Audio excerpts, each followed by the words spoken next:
So now our streaming is on. All right. I'm going to let everybody in.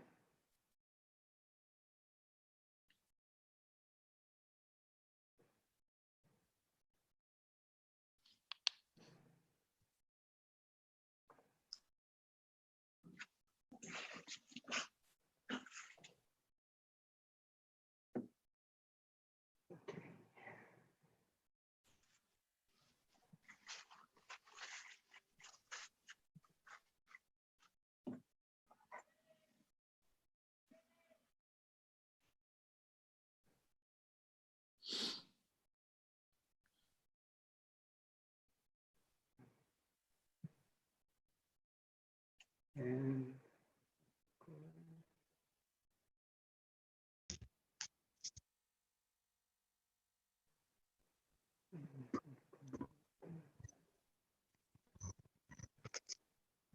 good evening, everybody. Ramadan Kareem. I would like to welcome our guests, Dr. Uday Devgan from the US, and Dr. Ahmed Assaf, our dear colleague and professor here from Ain Shams University. I would like to welcome all our guests on the participants list. We have also a streaming on YouTube if you have any problems here, but I think the video quality will be here much better than the YouTube until the live streaming ends. First, I would like to remind you of tomorrow's lecture with Dr. One second, I didn't even open that. Okay, let's keep that for the end, the announcement till the end. We're going to start our day with Dr. Ahmed Assaf, and he's going to discuss with us when vitreous meets the aqueous. Dr. Ahmed, welcome with us. Thank you very much. Thank you very much for the invitation, Wael. I'm glad to be here. I'm glad to be with Uday Devgan from United States. That's 2 times for this week. This is unbelievable to me, and I'm very pleased to be here with you. Dr. Uday is one of the biggest stars, that people worship here in Egypt. His channel has changed a lot of people's lives. Yes, exactly. Absolutely. Yes, absolutely. Yeah. So let me start my presentation. I will share my screen right now. Okay. I cannot start. Can you stop sharing, please? Okay.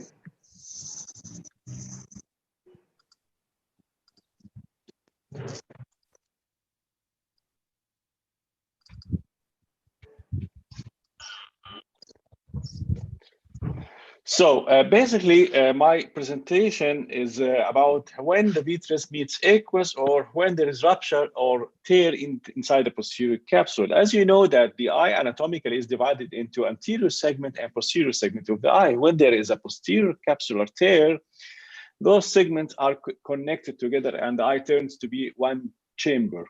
And the problem with being one chamber, that the vitreous might prolapse inside the anterior chamber, and the fragments or the contents inside the anterior chamber might fall down in the posterior segment of the eye.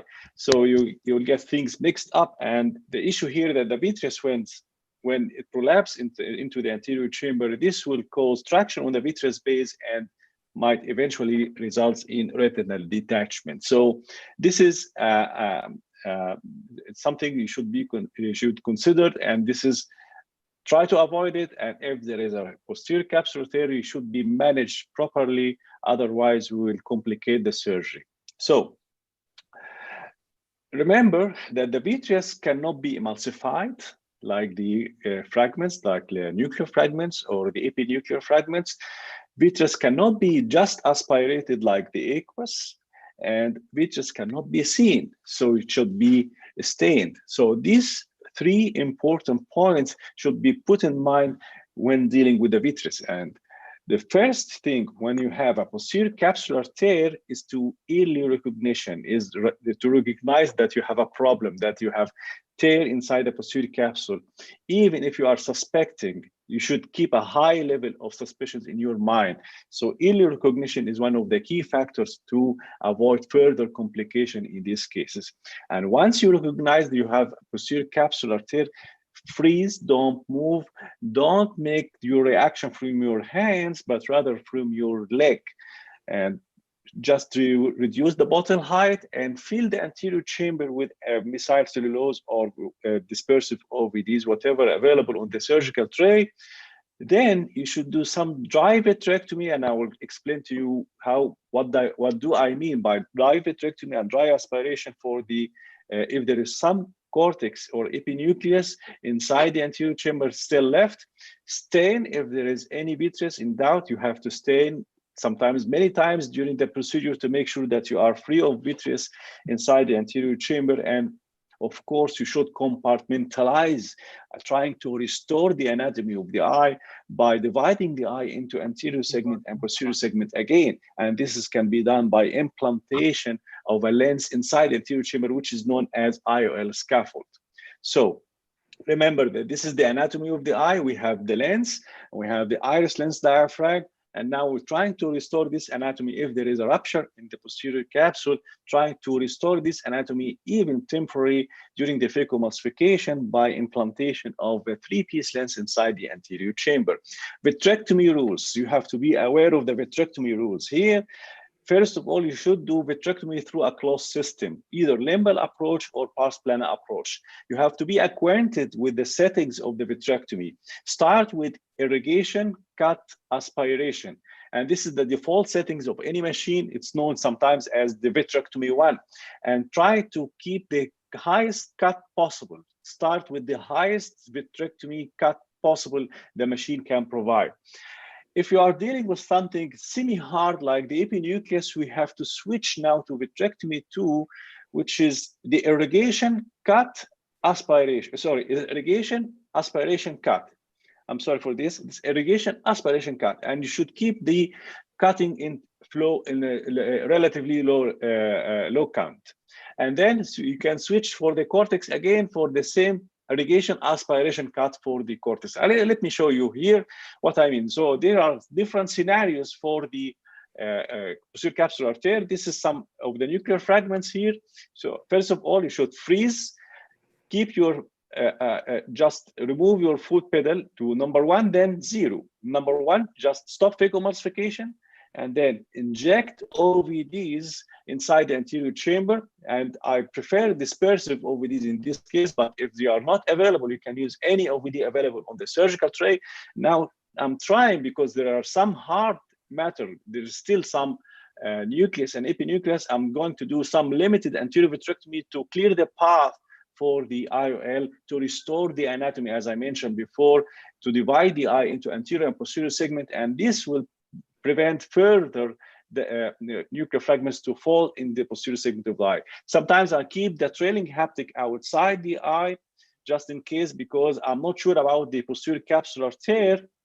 And here you should definitely continue phacoemulsification by reduction of the flow rate and reduction of vacuum and reduction of the ultrasound energy as you are working very close to the corneal endothelium, and you don't want too much turbulence inside the anterior chamber. And then this is the vitrectomy 1, highest cutting rate possible.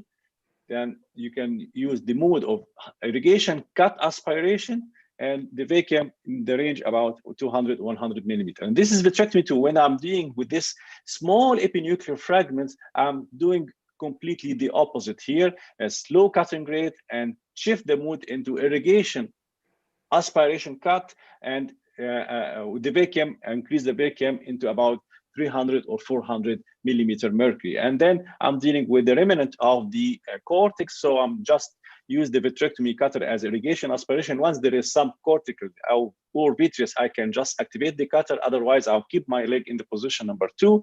And then you can replace the lens from the anterior chamber to the sulcus of the eye. And of course, don't forget to do the optic capture just before conclusion of the surgery. And once you did the optic capture, you will enjoy the very good centration of the IOL as long as you have a good rhexis. This is the optic capture, just prolapse the optic within the rhexis, and you'll see that the rhexis will turn into a cat's eye appearance, and this is just before conclusion of the surgery. So this is another scenario here that we have a remnant. Let me show you here. Foot position number 1.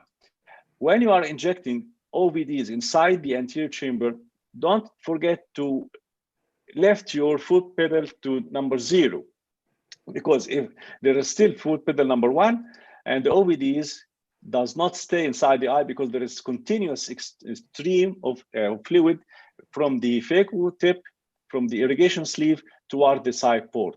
So just before in this injection of OVDs inside the eye, remove your foot pedal, remove your foot on the foot pedal completely, or just keep it in position number 0, and then we'll give a chance to the OVDs to stay inside the eye. So this is a trick that I learned, that you have just to remove your foot outside or above the foot pedal completely during injection of the OVDs. This is another scenario here. This is a white cataract. Sorry, this is a white cataract, and there are some remnants of the epinuclear fragments here. This case was complicated by Argentinian flag sign, but I could manage to do the phacoemulsification without consequences.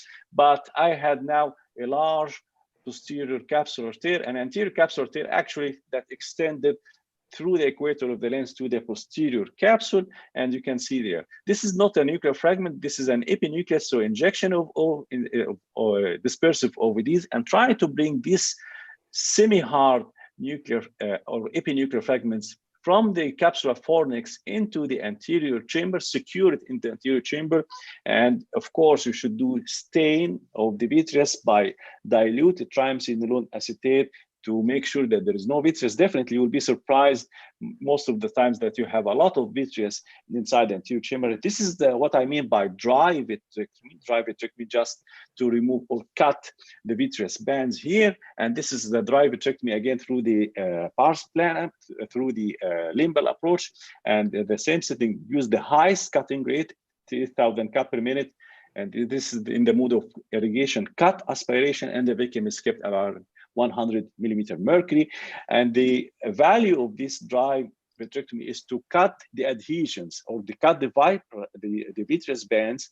So once you are going to implant the lens inside the anterior chamber, you do not traction. You don't do any traction on the vitreous base by the vitreous behind the IOL. So cutting the adhesions or cutting the continuity of the vitreous bands, so you can clear the path for the IOL without any consequences on the vitreous base or doing some sort of retinal break. And this is again the scaffold technique. I usually apply the scaffold technique when there is a semi-hard or hard lens matter present inside the anterior chamber on the capsular fornices. This is the vitrectomy tool that I'm dealing here with the epinucleus. Epinucleus can be dealt as nuclear fragments by phacoemulsification, or you can deal it with the vitrectomy cutter like the vitreous, but you have to play with the settings, reduce the cutting rate to 200 and switch the mode to irrigation aspiration cut, trying to give the chance for these semi-hard epinuclear fragments to be molded inside the opening of the vitrectomy. And of course, you should use a relatively high vacuum rate. And then clear all the capsular fornices from the lens matter. In this case, in particular, I didn't have intact rhexis because it was radial tear extended towards the posterior capsule. So I abandoned the capsule as a whole, and I fixed the lens through the sclera by the intrascleral haptic fixation technique. So let me, this is another scenario that suppose that it's a soft cataract and only cortex is left. This is a posterior polar cataract. I did everything to avoid complication and avoid opening of the posterior capsule, even before pulling out of the phacohand piece and I'm injecting here dispersive OVDs, but again, there is a posterior capsular tear here, as you can see, and the vitreous is prolapsing into the anterior chamber of the eye. So as long as there is no hard lens matter, there is no epinucleus, and there is no nuclear fragments, you can continue for dry vitrectomy and dry aspiration. As you can see, I'm keeping the irrigation port outside the eye. I'm doing dry vitrectomy. Why dry vitrectomy in this case? Why dry vitrectomy? I prefer dry vitrectomy because you don't want to do too much turbulence inside the eye. Otherwise, those lens fibers might fall down inside the posterior segment. So dry aspiration here, I'm doing dry aspiration. I'm sorry again. I'm doing dry aspiration by just mounting a 25 or 27 cc, a 27 gauge cannula to a 3 cc cannula and try to aspirate those cortical fibers. And every now and then you should, of course, inject dispersive OVD to avoid collapse and hypotony of the eye. And this is dry vitrectomy to clear the vitreous that have already prolapsed, and then switch again to dry aspiration, manual aspiration, and then dry vitrectomy again, then dry aspiration until it sometimes take too much time, but be patient, because otherwise, if you are dealing with bimanual vitrectomy in the usual way, you might have some those lens fibers in the posterior segment of the eye and will complicate the procedure. And if sometimes because of the subincisional cortex here is not accessible, it's no harm at all if you want to do inferior paracentesis and then try to access those parts through the inferior paracentesis by the dry aspiration until you are free of the lens matter and the cortex. Then you can continue just for clean up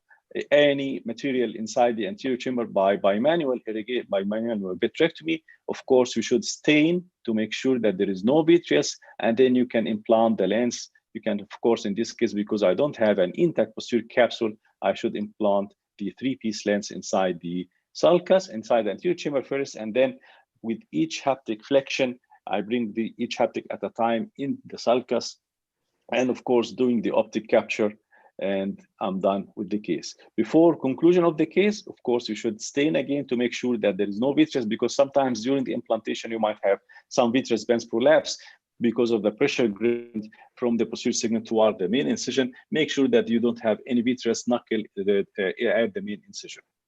So final, what's the difference between limbal approach and pars plana anterior vitrectomy? You can see here in this case, this is an epinucleus fragment. So I have to deal with this epinuclear fragments through the limbal approach. You can see this is the break here. You can see this is a break. The break is being extended. Why? Because the vitreous is being invited all the time from the posterior segment toward the anterior chamber of the eye. You can see this is stretched on the posterior capsule because the vitreous is already invited every time, from the posterior segment toward the anterior segment of the eye. So once I'm done with this case with the epinucleus and then I switch to pars plana, you can see now I'm bringing back again the vitreous from the anterior chamber back to the posterior segment of the eye. And you can see that the posterior capsule is being relaxed, is being redundant now because there is no stretch anymore by the prolapsing vitreous from the posterior segment toward the anterior segment of the eye. You can see here, so you can see this is the posterior capsule. You can see this is the posterior capsule, and you can see that I have a good remnant with the posterior capsule. Compare it with while I'm doing anterior vitrectomy, you can see this is how the break was being extended, but now by the pars plana vitrectomy, you can bring back the vitreous again and reduce the stretch on the posterior capsule and not avoid widening of the posterior capsular tear. So in this case, I had enough posterior capsular remnant so I can implant a single piece lens safely inside the capsular bag. So my conclusion here, or my key message is, please suspect if there is any rupture of the posterior capsule. You should suspect. You should keep a high level of suspicions in your mind, especially in high-risk cases. Freeze once you recognize there is a posterior capsular tear. Never forget to reduce the bottle height because you don't want too much turbulence and pressure on the posterior capsule, on the open posterior capsule. Do the dry aspiration, dry vitrectomy once you have a cortex remnant inside in the capsular bag, and never forget to stain the vitreous with diluted triamcinolone acetate. Compartmentalize or do what's known as the IOL scaffold once you have epinucleus or nuclear fragments left, because you don't want those fragments to fall inside the posterior segment of the eye. You should restore the anatomy and then continue phacoemulsification or continue vitrectomy if you have a small pieces of epinucleus still present. And then never forget that pars plana vitrectomy, and anterior vitrectomy, in my mind or in my hands, is much better compared to the limbal approach, because it does not invite more vitreous and does not cause extension of the posterior capsular tear. And that's it. Thank you very much for your attention. Lovely talk, Dr. Assaf. Amazing, as usual. Thank you. Very illustrative videos. Dr. Uday, would you like to share your screen? And if you have any comments or remarks you would like to say? There's a very good summary from Professor about how to manage these capsular breaks. Very important. Thank you. We are learning from you, by the way. I'm honored. Give me 1 second here. Take your time. Are we good? Okay, so today Dr. Uday will talk to us about the Iol Exchange Techniques. A surprisingly very impressive presentation. Thank you. So every once in a while, you're going to have to do an Iol exchange. And so let me show you a few things I've learned along the way. In Los Angeles, I do both a private clinic in Los Angeles and Beverly Hills. And then I also do a teaching professor job with my UCLA residents, and we're at a large charity hospital. Let's see. So what are the reasons for a lens exchange? You have a dislocated lens, wrong IOL power, defective or damaged IOLs.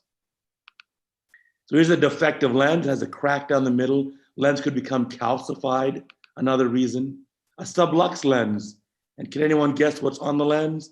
It's a silicon lens with silicon oil droplets. Another sublux lens, a really sublux lens, a sublux single piece IOL. A multifocal lens is very sensitive to any kind of decentration. And this, I don't even know what happened here, but it's severely dislocated and we need to fix this. Another, severe capsular contraction and phimosis. Here's phimosis, but the IOL is still centered. And if you look at the fundus photo, you can tell this patient has retinitis pigmentosa. A poorly tolerated AC lens may need to be exchanged. A really poorly tolerated AC lens. Remember, never place a single piece acrylic lens in the sulcus. You can see the sunset of the IOL, transillumination defects of the iris from scraping the IOL and the haptics. So what are the techniques we're going to talk about today? You can fold the IOL within the out forceps. That's been shown many times. You can cut the IOL partially or in half, or IOL twist technique, which I'm going to show you. So first one is just traditional lens exchange, where we're going to cut the lens. Now notice how we put a 27 gauge needle on our viscoelastic. That's so that we can get underneath that rhexis edge. So by doing that, we have a gap. Now I go back to the blunt 27 gauge cannula, and the goal is to use the viscoelastic to dissect open the capsular bag. You want to separate the anterior capsule from the posterior capsule, really open it up. Once we do this, we're able to easily get the old IOL up. Now look what we're doing. We're putting our new IOL in the capsular bag first, before we cut out the other old IOL. Why do we do it this way? Why do you have two lenses in the eye now? Remember, if you want to cut the lens, and this is the old technique, those scissors have very sharp tips. And if the tip of the scissors touches the posterior capsule for 1 second, it's going to be ruptured. So this way, the new IOL is protecting the capsular bag. So that's a nice technique. So once the lens is cut in half, we can remove both halves from here. If you're in the audience, please mute your microphone. We don't need you to have the background sound. So there's the lens. Always put the lens together on top of the cornea, and that you're not missing anything. There we go. Let's go to the next video. So let's look at this one. We can also have other options. And this is the one where we can twist the IOL to get it out of the eye. And this is the new technique that we use now. Let me show you this. Makes it a lot easier because we can get the lens out through a normal incision with no special instruments. In the right hand is a straight tying forceps. The left hand is just a spatula. Eyes filled with OVD, the lens in the anterior chamber. You grab the very edge of the lens like this, and now rotate the right hand, the forceps, use the spatula to help you, and this will roll up the IOL. So we got partial rolling there, and then you can just twist that forceps in your fingers, it rolls up quite tightly, and then just pull it right out of the eye. And that's a normal 2.75 incision. So that works really, really well. Let me show you from outside the eye, holding the edge of the IOL. There's the spatula. This is my junior resident doing it, so you can do it for sure. If the junior resident can do it, you can too. Again, holding the lens at the edge, twisting the forceps to roll the lens. The spatula helps you roll it, and the spatula also protects the corneal endothelium. And you're done. Remember, this is done with viscoelastic filling the eye. I learned this technique from Jack Chapman here in the USA. Here's a very old video. 10 years ago, we're doing this. This is the resident doing it. It's a little tougher because he's using the bent tires. You should use the straight tires. But still, roll up the lens and then pull it out of the eye. It pulls right out of the incision. Even if it's just partially rolled, these lenses are flexible enough. And we've tried this with almost all brands of single-piece acrylic IOLs. So here's one last review of this, holding the edge of the lens. Notice one haptics outside the incision. Hold the edge of the optic, not the center. And then bring it centrally. Spatula is going to protect the cornea, also going to help you roll the lens. So we're going to roll it, roll it, roll it. If you can't roll it enough, it's okay. Readjust your fingers on the forceps like this resident is doing. Keep rolling it, rolling it, rolling it. And then once it's pretty much rolled up, just pull it out of the incision. It really works quite amazingly well. And the nice part is you can have an intact IOL at the end. You can see the lens perfectly intact. So let's move on from this. So there are other options as well. Sometimes you have a more complicated case. So here's a lens exchange along with a patient who had iris trauma. There's the before picture. You can see there was a trauma during cataract surgery. So the phaco incisions on the left, temporal incision, loss of a lot of iris, and a very displaced IOL. So we can fix that. Another one, here's a patient who had a ruptured globe. Fixed the ruptured globe, but it was left aphakic, and then also developed an irregular iris here after the ruptured globe.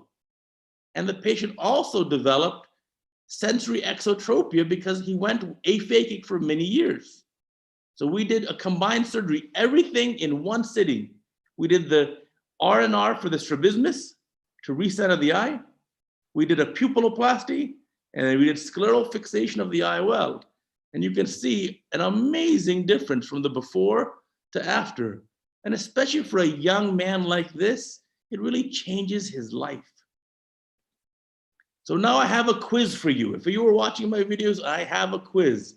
I want to know what's the problem and then what is the solution. So here's a patient. This patient had a recent cataract surgery with a multifocal. Immediately post-op, that's a beautiful result. 20 out of 25 vision, close to a plano refraction, happy patient for a few weeks. Now, 3 weeks later, the IOL is decentered. The vision is 20 out of 100. Look at the refraction now. There's all of a sudden myopic shift and 2 diopters of astigmatism. Now the patient's referred to me to fix this. Now the maximum dilation is 4 millimeters, so this is all I can see at the slit lamp. I see the IOL is decentered, it's tilted, but the posterior capsule amazingly is intact. So ask yourself for the refraction, how did it go from plano to -2 spherical equivalent? Well, the IOL must have come more anterior in the eye to have a myopic shift. And you induce 2 diopters of astigmatism from a tilt of the IOL. Look at the wavefront aberrometry. The panel all the way on your right is what the IOL is doing. And you can see there's a tilt to the IOL. That's the green streak. The middle panel is the cornea. It looks pretty normal. And then the left panel is the total aberration of the eye. And that big red and yellow zone, that's the high degree of coma, aberration, as well as astigmatism from such a tilted IOL. The cornea is normal. Here's the topography of the cornea and the tomography, all normal. So the IOL is decentered, it looks tilted. There's where it should be, but that's where it is. And so it has shifted. The patient complains of diplopia, even if you give the full refraction. Here's why. I took a fundus photo through the decentered IOL, decentered multifocal lens, and look at the vessels there, how it looks like double vision and diplopia. That's what the patient sees. So I look at the eye and transillumination defect, and I say, gosh, that's a very interesting shape. Does anyone know what that shape is? I say, you know what? I think I may have seen this shape before. Of course, that's the haptic. So I change my slit lamp, and this is something you can do. Don't just look straight on with a slit lamp. Have the patient look to the side, and you move your slit lamp so you can see towards the angles of the eyes. And here you can see the capsulorhexis edge is there, and I can definitely see one haptic is above the capsulorhexis edge. So here's the surgery to fix it. Again, 27 gauge blunt cannula, a sharp needle to go under the rhexis edge first.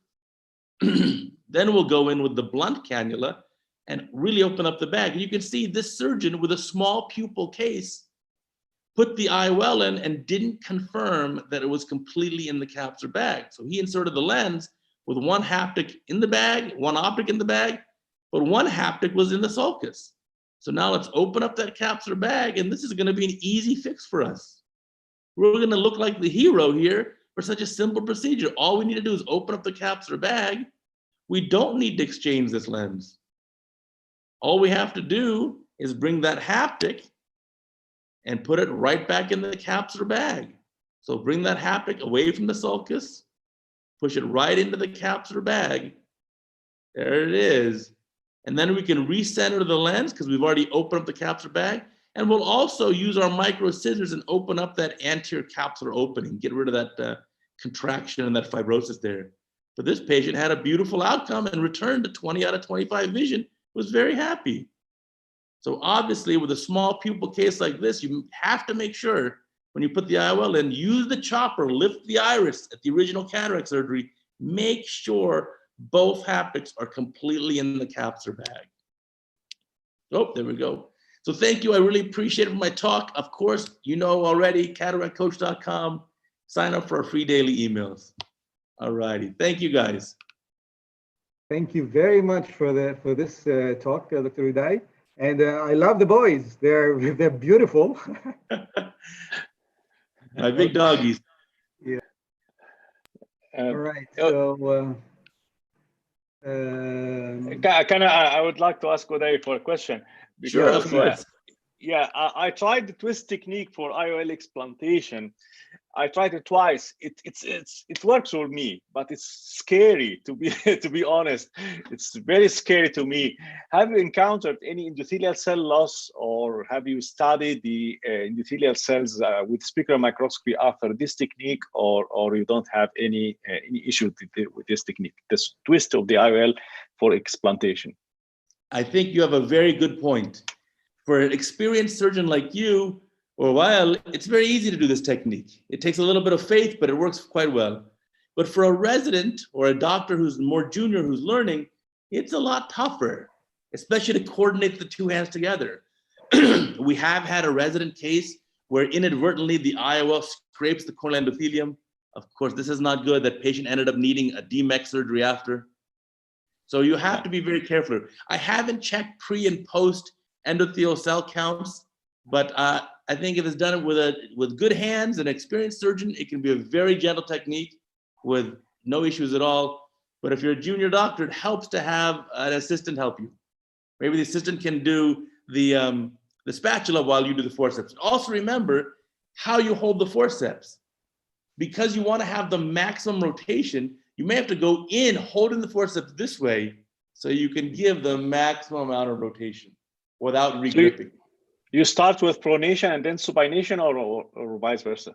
Typically, Pronation? yes.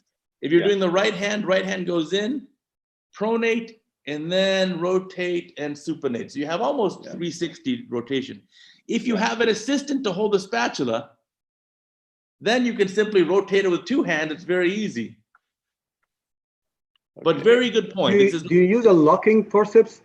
Can you use a locking forceps rather than just having to hold it so tight? I suppose you could. We have a charity hospital with a very limited, kind of instruments. We don't have any of the very fancy 23 and 25 gauge cutters and MST forceps. We don't have it.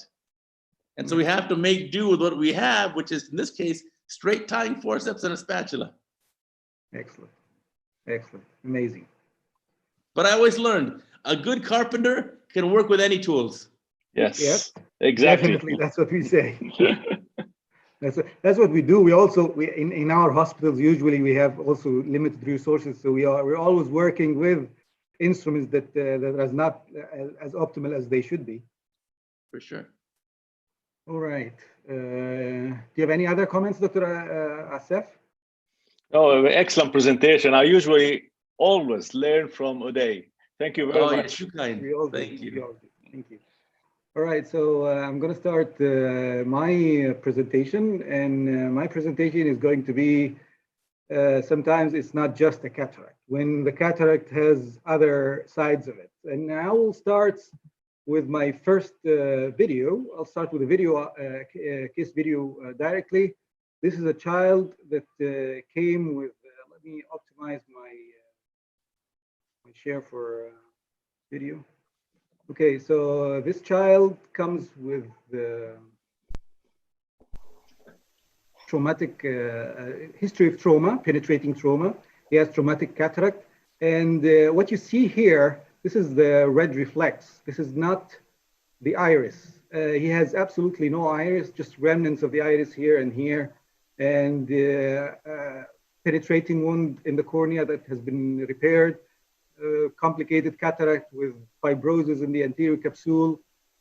First thing we do, we stain the anterior capsule, and then as you can see, we inject the viscoelastic on the other side to make the bubble go out. It fill the whole capsule, the whole anterior chamber with the viscoelastic.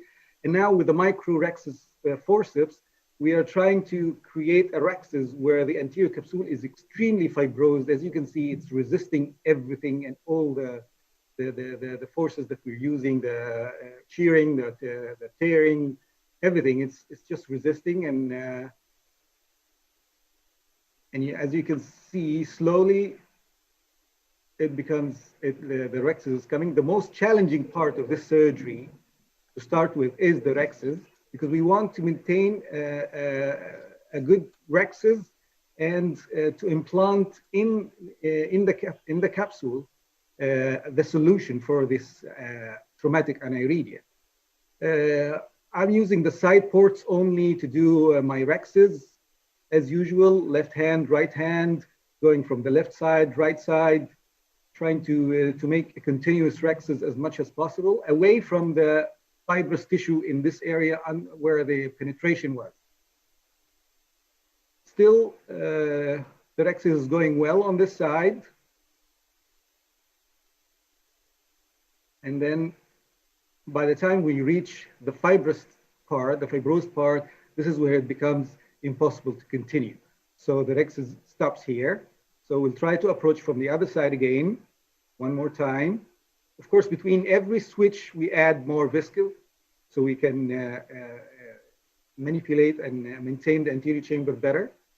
Now we have what we think is the anterior capsule released, but we still have a fibrous band in this area that doesn't want to be, doesn't want to budge from here. I think I've made a continuous rhexis, but the fibrous band, this fibrous band is very tough and it doesn't want to move. So I took a decision of using a pair of scissors to cut this so I wouldn't jeopardize the zonules. So I'm gonna hold it with the forceps. I'm gonna hold the fibrous tissue with the micro-rhexis forceps, and come in with my scissors and cut it. And as you can see, these are big scissors, and still you're cutting through this fibrous tissue, and it does not want to cut. 1 cut, 2 cuts, 3 cuts, you're cutting through it, and it still resists very big, sharp scissors. Keep coming at it. So that was extremely important to use the scissors to remove this, because your phaco tip will never do it, and if you want to use a vitrectomy, it's not going to. Now we're ready, and with aspiration, we just remove this as a child, so it's not a big deal. Removing the cortex and the cataract is the easiest part of this surgery. So we remove this, and as you can see, this is what he has from the iris. This is the only remnants of the iris he has. So what are we going to do? We have a continuous rhexis, a wide but continuous rhexis. So we're going to implant morture ring segments. The morture ring segments are a very good solution for Aniridia, whether traumatic or congenital. It's very technically challenging, especially for the first time or the second time. So, and the problem in Egypt is that you order them, and they come after like a couple of months. They give you the pair of rings, and then you are implanting them, and very cautious because it's very difficult and they can break. First, you introduce 3 segments at least, and then you guide them inside the capsular bag. You make sure that they're inside the bag, and then you start using 1 instrument to guide the rest of the segments inside the bag, and the other instrument to feed the segments one by one into the anterior chamber. So as you can see, you should always try and hold it from the plates itself and not from the segments here. Yes, from the plate itself and not from the ring, because that's safer and it makes it easier to implant. And you can see it will always try to resist at the wound. So you have to feed it inside the wound, and constantly making sure it's inside the bag. As you can see, the instrument is not optimal because it jams into the dialing hole. Again, you're making sure that all the segments are going inside the bag. And here you should stop and use your Sensky hook to take it and implant it inside. But because the Sensky hook, as we saw, it was a little bit bigger than the dialing hole, it got released from it. It escaped from it. So what we do now is just you pull the rest of the segment to make sure that this is intrabagal and this is in the anterior chamber. It's not inside the bag. So now we're just pulling them, and now all the ring is inside the bag. We're going to make sure from the side port again to dial it and make sure that the whole ring is inside the bag. The first ring is supposed to be the most challenging. The second ring is supposed to be a little bit easier. It's supposed to be implanted behind the first ring. If you try to implant it in front of the first ring, you will jeopardize your anterior capsule, and you will get them interlocking with the other segments. So your plan here is to still introduce 3 segments and then take this the segments inside and introduce them behind the first ring. Once you guide it behind, your second instrument inside the globe, inside the AC, is guiding the rest of the ring behind the first ring. You're constantly guiding the rest of all the segments behind the first ring. It's very crucial to prevent interlocking between the segments. You see, here we got them, they're trying to go above this segment, so I'm pushing them behind it, and I guide them behind. You're looking here, and in the same time, introducing one segment after the other. See, it's always, this is behind and this is in front, so you're just always making sure that they're all behind. And now, we're going to try not to lose it like last time. So we're going to push it from here and introduce that one from the wound, making sure that it's all behind the first ring, and then we're done. And this is good. Now, the moment of truth, you try to dial them, and if they're not interlocking, they should dial easily. and cover each other. And there you go. They're dialing, all of them, and you have formed a pupil. It's a wide pupil, but it's a good pupil. Now we have an intact bag, intact anterior rhexis, intact posterior capsule. So we implant behind the rings. We implant our IOL inside the bag behind the rings. Very easy. Guide the first haptic behind the rings, and then the second haptic. And with your IA, you start doing the last adjustment. Make sure that all the haptics are inside the bag and behind the ring. Okay, and then we do the IA, and with the IA, you can do a little bit more dialing. Very nice. And you have a pupil. And that child now has a lens inside the bag and a pupil formed, an artificial pupil formed inside the bag also. And his vision became 612, surprisingly, from hand movement. He moved to 612. 6 months down the road, he has a very dense PCO. We had the YAG done. The child was 8 years old. And we had YAG done, and he regained the vision again, and it was a very successful surgery. With our experience with the motor rings, it gives us a lot of advantages. It gives we implant it in the bag. It allows in the bag implantation of the IOL itself, and it does not disturb the angle components when implanted successfully. And this is a crucial thing with traumatic cataract, where you might have angle recession or angle adhesions. You don't want to cause more trauma to the angle, or with the congenital aniridia. The causes of aniridia are multiple. One of them is the traumatic aniridia, and there is also the congenital aniridia, which is an hereditary bilateral extreme form of iris hypoplasia. The aniridia, the congenital aniridia can be isolated, which is the autosomal dominant type, two-thirds of the cases, but it could be also associated with the sporadic type, which gives us the Wager syndrome, Wilms tumor, genitourinary abnormalities, and mental retardation, or the Glisque syndrome, which has ataxia and mental retardation. This is the autosomal recessive, and it's very rare. So what you should be always looking for, this is very alerting, is that if you have a sporadic case, that you should be referring the patient to check for Wilms tumor. This is very important.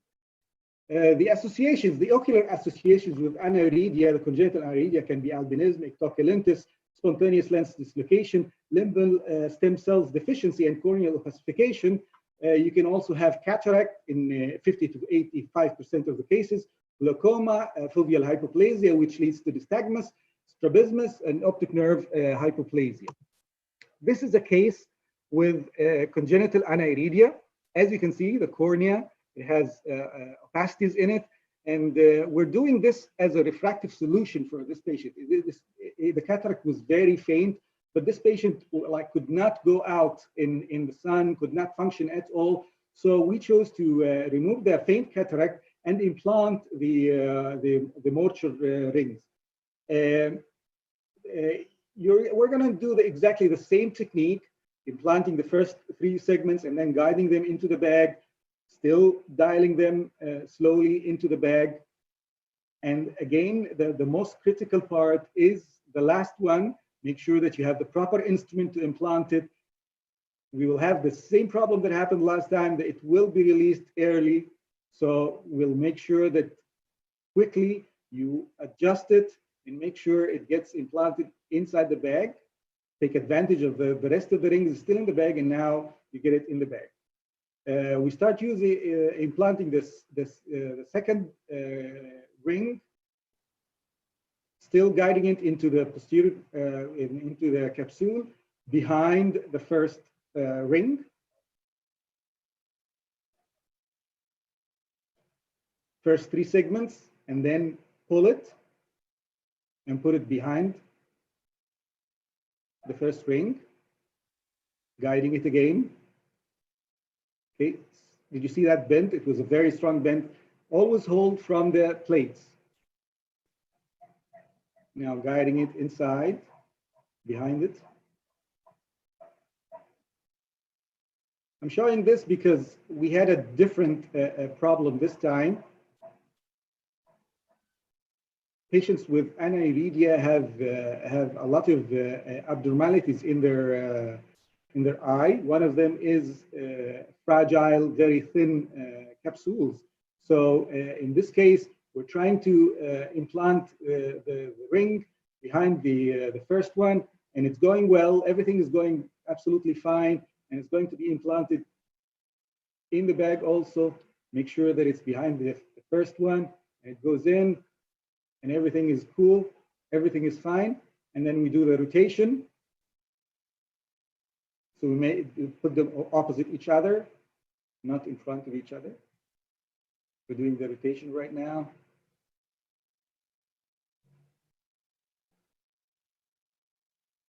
And after we do the rotation, as you can see here, we notice there's a rent in the posterior capsule. And now we're faced with the dilemma. We cannot put a three-piece lens to be captured in the rexes. You can see the rexes is intact, but if I put a three-piece and capture it in it, I don't know how will this function with the rings in place. So my decision at this point was to implant 6.5 IOL in the sulcus, and that was smoothly implanted. No vitreous prolapse. The vitreous space was intact, and we had the lens in place. And this is how the end of the surgery looks like. And you can see this is the rent in the posterior capsule that I was telling you about. Okay, so post-operatively, this patient was 6'18", uncorrected. She was 260 pre-operative, and she couldn't go out in light. Surprisingly, the nystagmus diminished dramatically. Usually, the nystagmus is because of foveal hypoplasia, but in this case, it did diminish. Photophobia dramatically improved, and we were addressing the corneal part from it. Intraocular pressure was 18 millimeters on the 30th day of follow-up, and then she was lost follow-up. The Mortier rings, there are several types of the Mortier rings. There are the C50 that we have implanted right now. There are the 50E, which are longer with a smaller pupil. The C50 we can implant from 2.2 to 2.4 millimeters incision. The 50E is implanted from 3.3 millimeters. This has a smaller pupil, a longer plate and a smaller pupil. The 50F is implanted from 3.2. It has a bigger pupil, but the plates are wider, so it's more challenging also in the implantation.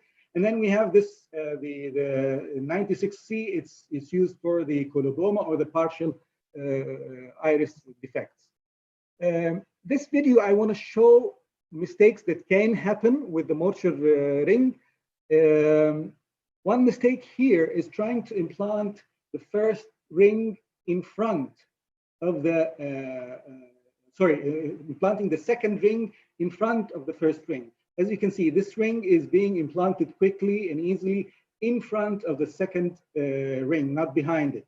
And eventually, at the end of the surgery, we will see that they interlock and they don't dial anymore, and they would leave prominent gaps between them. See, the ring is implanted in front of the first ring. It's still in front of it, and then with introducing the last bit of segment, it will trying to put it inside the. Now this segment goes behind, so now it's interlocking. He has this one behind, and then this one is behind, but this one is in front. So now he's pulling it and trying to implant it behind. Now he's trying to take it behind, but it's not. It's resisting. It's it's the big plates, and he's dialing. Still, both now they're jammed with each other, and they're getting engaged more and more to each other. Now he's trying to put the rest of the rings behind.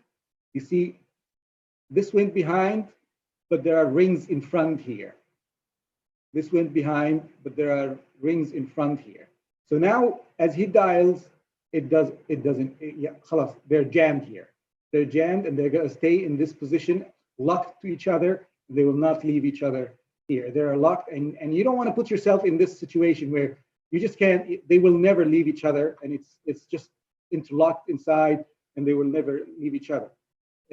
Another hint is, if you have a gap, if you don't have a continuous rhexis, please don't implant it, and don't introduce that side. This is the side that you go in first. This is a rounded side, while the other side is square. It will rupture your capsule. You see, you should introduce this side, not this side. This side is a square side. It will induce a lot of pressure on the equator. So that's why we have this rounded side. It helps you implant more smoothly, and the dialing becomes much smoother. And I think with this, I end the. I can introduce. This is another challenging case where we have a vitreous hemorrhage and proliferative diabetic retinopathy in this patient. And with staining, you really don't see the anterior capsule at all. You don't have a contrast. You don't have anything. So what we did is retro illumination, endo illumination. I introduced my vitrectomy endo illuminator inside the eye. And now I have a very bright reflex coming from behind, light coming from behind. It's better than a red reflex, and I can see the reflex. And we start doing rhexis, proper rhexis, and the rest goes much very easy as an easy phaco once we finish the rhexis. So this is a rhexis guided with endo illumination induced retro illumination, and you can only use this if you're doing a phaco vitrectomy. If you're planning a vitrectomy, you can't do that if you're not planning a vitrectomy. This patient had a vitreous hemorrhage and PVR and tractional retinal detachment. So we're admitting for vitrectomy and phaco. So that's the end of my my rhexis, and the rest of the phaco is a normal phaco. This wraps up my talk. This is my boy, Dr. Uday. So that's a good boy. That's a good boy. Yeah, he is a good boy. And this is our annual meeting for our department, our ophthalmology department. These are the kids of all our colleagues. This is Rasha's kids and Tawfiq's kids, and this is Dr. Muhammad Salah's son, and this is all the department is sitting in the back, and their kids are taking a photo with Hanafi, my dog, my boy. It's right. It's a nice talk, Dr. Wael, and it's some scary surgeries you have done here. Yes. Okay, I have a couple of questions from the audience. Let me start. Dr. Islam suggests why not to implant both segments together, and then you can rotate one under the other or one in front of the other. It's a good point. It's a good question, but actually we cannot do that, because if we do that, the force will be very strong. Both of them, while dialing them and trying to adjust them, I think they will rip the capsule. It will be too strong, and I don't think it will be possible to sustain them both in the same time. Okay, well, another question, why not to implant the IOL first inside the bag, and then you can implant the entanglement. Entanglement, too much entanglement. You need the bag to be empty and well formed while you're introducing they will get entangled with each other. Suppose that you have a peripheral tear in the anterior capsule, you still can implant those rings? No. You cannot. Once you have, if the anterior capsule is compromised, you should not implant the motor ring segments or not even the capsule tension ring. Exactly, absolutely. Okay. Dr. Uday. Well, I have a comment. Yes, please. Beautiful surgeries, and I have a confession. Never in my life have I ever implanted that device. And so I want the audience to know it's okay to refer these to another doctor like you who does a tremendous number of them. These are hard to get experience because they're so rare. And these little pearls that you share of how to grab just the big parts, not the ring, to put the second one behind it's just, you don't want to learn these on your own. So either learn from someone who's very, very experienced or be like me. I refer them out. Excellent. No shame. Yes, Yeah, it's not easy. It's not, and the learning curve with it is not easy at all. Yes. Same here, by the way. I didn't implant one of those devices in my life. I just implant artificial iris of other company, but those of Morsher, I know it's quite hard to deal with. Yeah. So any time I will refer the cases to you, Wael. Well, as I said, we have a problem with these rings here in Egypt. Those rings are not readily available. So you order them and they come in like 2 months. At least the patient is in a waiting list for 2 months. And when it comes, if you break one, what are you going to do? Yeah, it breaks, and you've implanted one ring, and then the second one, as you implant it, it breaks. It's just a big problem. It's very scary. So you're constantly taking the best measures, and you're constantly trying to stay away from all the like the risky maneuvers, or you just take the safe measures all the time. Exactly. I'm glad you liked it. I was a bit hesitant about introducing the Morchers today. No. Excellent. Excellent. All right. Yes. So do we take some questions from the audience? Would you like to take some questions from the audience? Anybody wants to raise his hand for a question or something? Okay, we have 2 questions. I know that everybody is on a tight schedule, so we'll take like 2 questions exactly, and then we move on. Dr. Abdul Majid. Abdul Jawad, Dr. Wael, assalamu alaikum. As usual, very nice talks, and we thank you again for all these efforts you do and the brilliant, excellent speakers. Just one question: is there any option for Morsher IOL in such cases rather than using the device? Yes, the Morsher IOLs are huge, and you make a huge incision. It's like a 10mm incision. They're very big. So there is the option, yeah. but it's that you're putting a huge incision, and they are implanted in the sulcus, not in the back. I had experience myself with. I've done 2 Morsher IOLs. As you said, they just need sutures anyway. But basically, it looks like easier way. Although you have to open the wound, I agree. But it's sort of like easier way, not risky as the one you did, which is very scary, as Dr. Assaf said. Well done. Yes, but if, as I said, the point, you're always, if it's whether it's a traumatic or a congenital, you're always concerned about the angle and the iris, and you want always to implant in the bag. You're always constantly looking for an implantation inside the bag. Stay away from the if you try to implant in the sulcus and then it moves to the anterior chamber, or if you fail to recognize the anterior chamber and the angle and the sulcus. If in the trauma situation, it's sometimes it's difficult. So inside the bag is the best. I agree. Very, very nice tips you've shown us, and thanks a lot. Thank you. Dr. Abdullah Ali. Yes, Dr. Wael. Thank you so much, Dr. Wael, for videos and for inviting one of my 2 idols, Dr. Assaf and Dr. Uday. Thank you so much, Dr. Wael. I want to ask you about after the BC tear that happened in one of your cases, and you implanted the IOL in the sulcus. What was the rings? You still leave them in sulcus, or you take them out, or what? No, the rings were inside the bag. There was a rent in the posterior capsule, but the rings were inside the bag, and they were stable. In the bag? They were fine. Yes, the rings were inside the bag, and they were stable. There was a tear in the posterior capsule, so I couldn't. The tear was big, so I couldn't implant inside the bag. But the bag was still there, and the anterior capsule was still intact. So I implanted in the sulcus. Okay, and the rings, we still keep them in the sulcus. We don't remove them.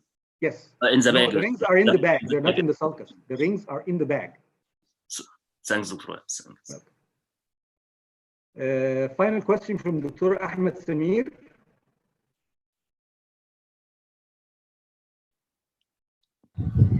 Dr. Ahmed Samir? Okay, he's not there. Dr. Ahmed Samir, are you there? الو أيوة. السلام عليكم. تفضل. عليكم السلام. لو سمحت, there is one question to Dr. Ahmed Assaf. I wanted to ask him about when he decided to do vitrectomy from limbal or from pars plana. Okay, thank you, Ahmed, for this question. Actually, I do the limbal approach if there is still some epinuclear fragments present in the anterior chamber, because the limbal approach is more flexible and you can switch hands between the two paracenteses, so you can get those fragments if I decided to take these fragments with the vitrectomy cutter. But if I have no fragments, like epinuclear fragments inside the anterior chamber, I have just only vitreous and some cortex. So this way, my preferred technique is to do the pars plana approach. The pars plana approach, just 3.5 millimeter to 4 millimeter from the limbus, step incision. Sometimes I'm using the 23 trocar and the cannula, and just without the section of the conjunctiva. And luckily enough that I work through a superior approach, so usually my pars plana is behind the superior limbus, so the patient even does not notice those chemosis or conjunctiva bleeding after the surgery, and it fades up quickly. So my preferred technique is pars plana. Unless I have some epinuclear fragments, I will do the limbal approach, and in many cases I switch between limbal approach and pars plana approach. Okay, second one, please. If you do dry aspiration by phaco machine? No, it's not controllable, because it will cause too much aspiration, I believe.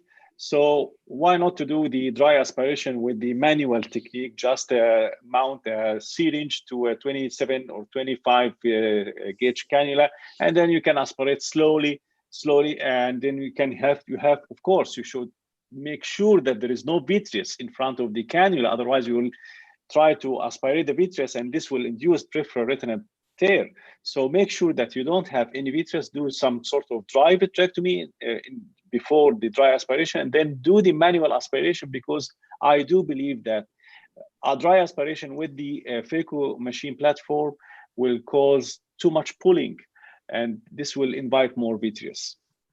Okay, thank you, Dr. Ahmed, and thank you, all professor, for this great lecture. Welcome.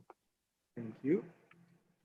Okay, I think that wraps out our meeting. I'm very honored to have you both with us in this meeting. It was an amazing meeting. Thank you very much. Very informative as usual, as expected. And hope we can arrange another one soon. Right? Thank you very much. Welcome. Thank you. I'd like to remind everybody that tomorrow we have Dr. Ayman. Dr. Ayman is talking to us tomorrow, how to examine a child, tips and tricks, a very important lecture tomorrow at 9:30 p.m. And then on Monday, we have our international guest, Dr. Nicholas Wael. He will be talking to us about optic neuritis and edema. Dr. Nicholas is the chairman department of the ophthalmology department in Northwestern University. And this should be a very, very informative and very important lecture. So see you tomorrow and then on Monday. Thank you very much for our panel, and see you again. Bye-bye. Bye. Bye-bye.